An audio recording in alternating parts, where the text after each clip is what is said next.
Hello and welcome to another Royal Reviewer channel episode, and today we are going to be talking about trying to ascertain some kind of truth about what's been going on with the recent Tatler article. Let me just adjust the camera to make sure that I am fully in focus. There we go. By the way, I'm wearing the Cambridge Lovers Knot tiara today. Now, as always, this is a live chat, so I'm going to go straight to the live chat room and see who is there. So whilst I'm loading that up, please let me know how you are. I do hope that you are all staying safe. Right, okay, I am now on the live chat. By the way, any links that I post throughout this chat, I will post in the description box. So if you're watching on catch up, if you're not able to catch these live, you will be able to follow along. So I always think it's a really, really good place. The best place is always to start at the source. So before we go into what the tabloids are saying about Tatler's Catherine the Great article, I do believe that we should probably go to the article itself. Now, it's quite a lengthy article. It's written by Anna Pasternak and was published on Monday the 25th of May 2020 and features in the July-August 2020 edition of Tatler. So this magazine is available for sale should you wish to get it yourself, but also the article is fully available for everyone to view online. So I'm going to copy and paste the link and I will post it in the live chat, and I will also post it in the description as well, so that you can go and take a better look at your perusal. I would like to say that Tatler magazine have come out and said that they approached the palace, Kensington Palace, and told them that they were going to be doing this piece in advance. However, what I think they did not tell Kensington Palace was the content of the article. I think they did actually originally want Kensington Palace to work with them on the article, but obviously Kensington Palace doesn't often do this, and therefore they did not respond to Tatler magazine for that request. So the article went ahead anyway, without Kensington Palace's knowledge of the content of the article. So you can clearly see from the link and also the thumbnail of this video that the Tatler magazine features very prominently a very glamorous Catherine, and at the bottom it says Catherine the Great. Now, I'm not sure whether I actually want to read the entire article in this video. I don't really think I need to, but like I say, I will post the link so that you are able to, and you can also buy the magazine yourself. But the bit that has been causing the controversy is the part where it mentions Meghan and, of course, Harry, and also that long-standing story going on about Meghan potentially making Catherine cry over the tights that Princess Charlotte... I think Catherine wanted Charlotte to wear tights, and apparently Meghan didn't want her to. We do not know if that is true or not, but I do want to read the bit about this. So, it does say that Catherine's loyalty has been noted and duly rewarded in 2018. The Queen bestowed on her granddaughter-in-law the Royal Family Order, one of the highest orders that the monarch can bestow upon a female member of the Royal Family. This is undoubtedly well-deserved, and I do remember making a video on that at the time. The article goes on, and I'm about 3/4 of the way down. Not everyone is pro-Kate. I prefer Catherine, but there we go. It's no secret that the royal sisters-in-law never got on. I don't think that she... by the way, I'm saying I prefer the name Catherine over Kate, just in case any of you might get misconstrued. I don't think she ever pulled Meghan under her wing and said, "I'll show you the ropes," says a friend. Now, we don't know what the sources are, who the friends are. We don't know if it's true. Catherine and William were very circumspect from the beginning about Meghan, which hurt and incensed Harry. William rightly cautioned Harry to slow the relationship down. That's why they all fell out. As the rift got deeper between the brothers, Kate, who used to be so close to Harry, tried to pacify things, but her loyalty will always be to William. Then there was an incident at the wedding rehearsal. Another friend of the Cambridges claims. Again, we don't know which friend, we don't know if it's true or false or whatever. Anyway, this is what Tatler is saying. It was a hot day, and apparently there was a row over whether the bridesmaids should wear tights or not. Kate, following protocol, felt that they should. Meghan didn't want them to, apparently. The photograph suggests that Meghan won. Catherine, who has impeccable manners, sought the opportunity to put Meghan in her place, reprimanding her for speaking imperiously to her Kensington Palace staff. In the palace, you hear numerous stories of the staff saying so, and so is a nightmare and behaves badly. But you never hear that about Catherine, says a royal insider. Another courtier says, Catherine keeps her staff, whereas Meghan doesn't. Doesn't that say everything? Well, I think this whole thing is a complete load of speculation. I mean, for a start, it says the pictures prove it. Well, all the pictures prove is that for Catherine's wedding, when she married Prince William, the bridesmaids wore tights. And for Meghan's wedding, the bridesmaids did not wear tights. I mean, again, if we're basing that as proof of anything, I don't really think we can hold terribly too much by that. And that's kind of... And then it goes on about Catherine's circle of friends, and there's lots of comparisons to Diana. Then it goes on about the Sussexes again. Then there's a matter of the Sussexes, awful timing, as the Queen gave a historic speech urging the public to adhere to the government's pleas for self-isolation. And on the day the Prime Minister was taken to hospital, gravely ill from the coronavirus, Harry and Meghan chose to announce a new charity endeavour, Archewell, from their haven in LA. I mean, you can see the tone of the article. Meghan and Harry have been so selfish, says a friend of the Cambridges. William and Catherine really wanted to be hands-on parents, and the Sussexes have effectively thrown their 3 children under a bus. This is the second contentious part of what came out of the Tatler article, was that Catherine is apparently furious at Harry and Meghan because of the increased workload that there is going to be, which we'll get into in a moment. But let's carry on with the source article. There goes their morning school runs, as the responsibilities on them are enormous. More's the pity, for it's Kate's presentation as an every woman that has endeared her to the public lately. And then it goes on about a few more things. So, the one thing that... Well, no, let me go, first of all, to the comments and see exactly what people are saying about that. Let me just switch over into live chat. By the way, is this blurry for people? Because on my screen, it's showing me as being crisp, and on the playback, I'm seeing blurriness. Anyway, let's carry on. So...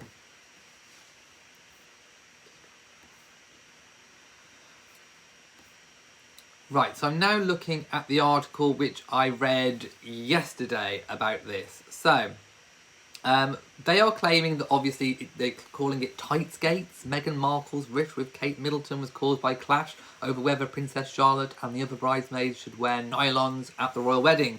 And then it goes all on about those contentious parts of the Tatler article.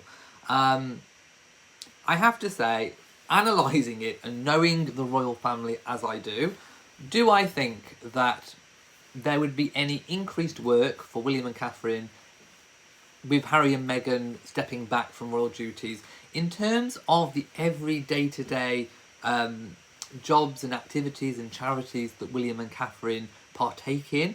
I would say no, it would not mean an increase in work in the short term, at least, for William and Catherine. The only thing that I can think of where it would have increased the workload slightly may be overseas foreign tours, because there are literally less members of the royal family to be able to partake in those overseas tours. We, at the moment, do not have Prince Andrew.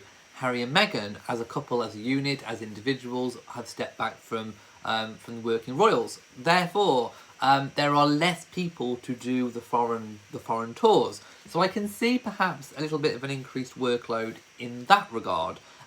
However, William and Catherine would always have had a ramping up of those kinds of tours and duties anyway, owing to their position and status within the royal family. At the moment, of course, they are Duke and Duchess of Cambridge, but they will eventually be the Prince and Princess of Wales, obviously, if that is bestowed upon William, which I'm sure it will be, once obviously Prince Charles ascends to being king.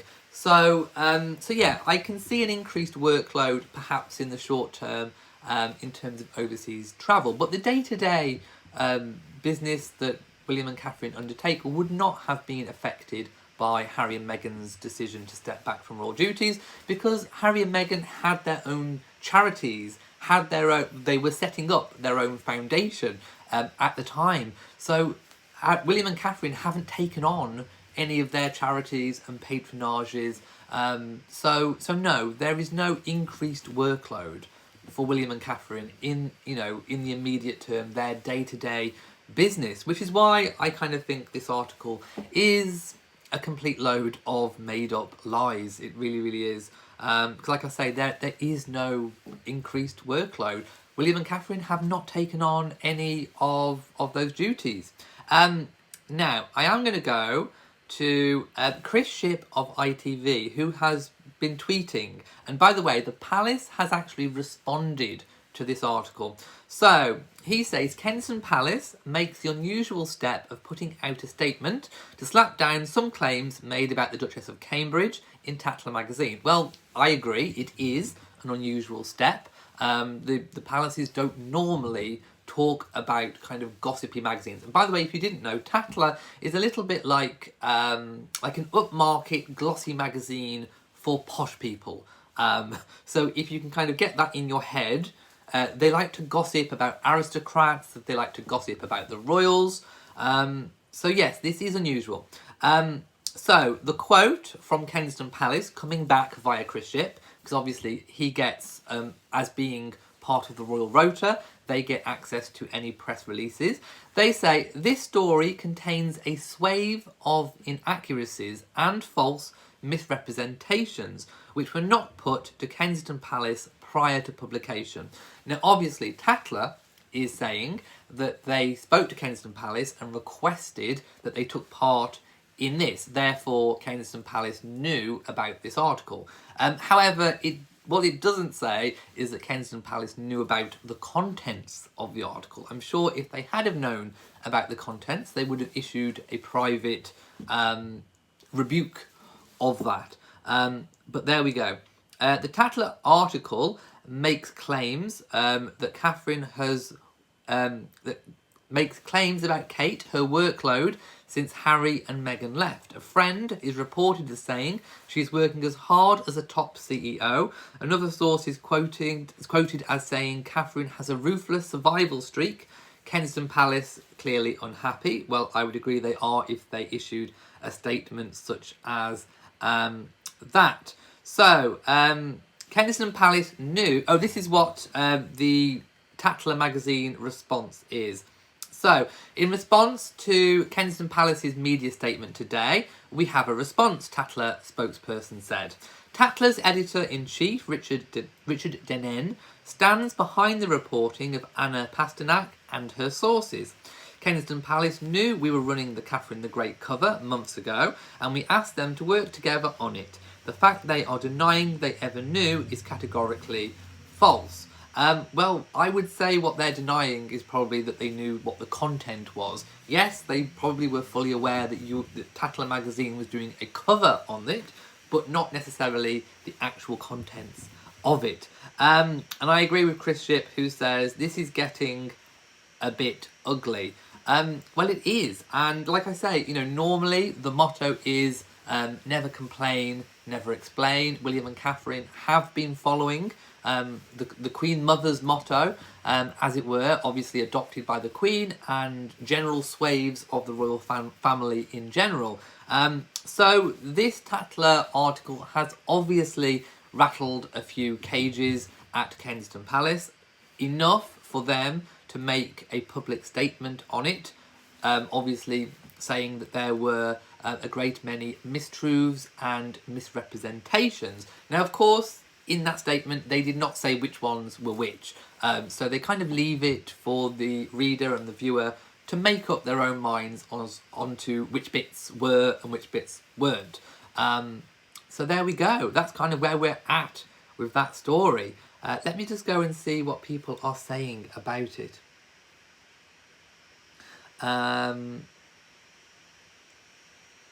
Right, Cookies and Cream says, this isn't fooling anyone. Why only speak out now? Why didn't she speak out when the British press first started putting out the lies? Oh, this isn't the Queen, this is Kensington Palace. So this is William and Catherine's staff at Kensington Palace putting out this statement on behalf of William and Catherine. Yes, often public statements are kind of authorised by the palace in general, but they obviously must have referred this one and got it approved, but it's not actually from the Queen herself, it is from Kensington Palace. I mean, if you remember going back to the untrue story, I think it was about Frogmore Cottage and the Bowling Green. I mean, they did issue, with what the staff had said about Harry and Meghan, not requesting staff that they see on the way, not talking to them and all that business. They have issued, statements about untrue stories before, but it doesn't happen very often. It has to be something, I think, that really rattles a royal's cage, such as for Harry and Meghan, the not speaking to staff, having the staff not speak to them story. That obviously rattled cages. A statement got issued. Catherine with the Botox, that obviously rattled cages. A statement was issued. Again with this story, but it is believed that they would have been at least approved by Buckingham Palace. Candice Bavaria says, Catherine has been doing a good job during this pandemic, but why is this Anna Pasternak writing it and also throwing shade? Well, that's what journalists do. This is what they do. Especially in that magazine, like I say, it deals with aristocrats, it deals with members of the royal family, high society, British. It's like a gossip magazine for British high society. And of course, they wrote this piece on Catherine the Great. And I think it's been kind of exploring all the different trains of thought about Catherine over the last goodness knows how many years. Elise says, I only follow press, charity events and info from the royals themselves. Everything else is fake news. And like I say, we do not know at this point whether any of that is true or not. We have on the one side Tatler magazine sticking to their sources, and on the other side we have Kensington Palace saying that there are mistruths and misrepresentations. And I think that is where we should leave it. So I just wanted you guys to at least see the source of where that information has come from, and also what the tabloid representations of that source are, and of course exploring what those statements were, the Kensington Palace statement and the statement from Tatler responding to that. So there we have it. If you found this video useful, please give it a big old thumbs up. Don't forget to share on social media, and also of course do hit the bell so that you know whenever I upload a new video. Also please do remember to subscribe to the channel. So from me in Shropshire, to you all, stay safe and goodbye.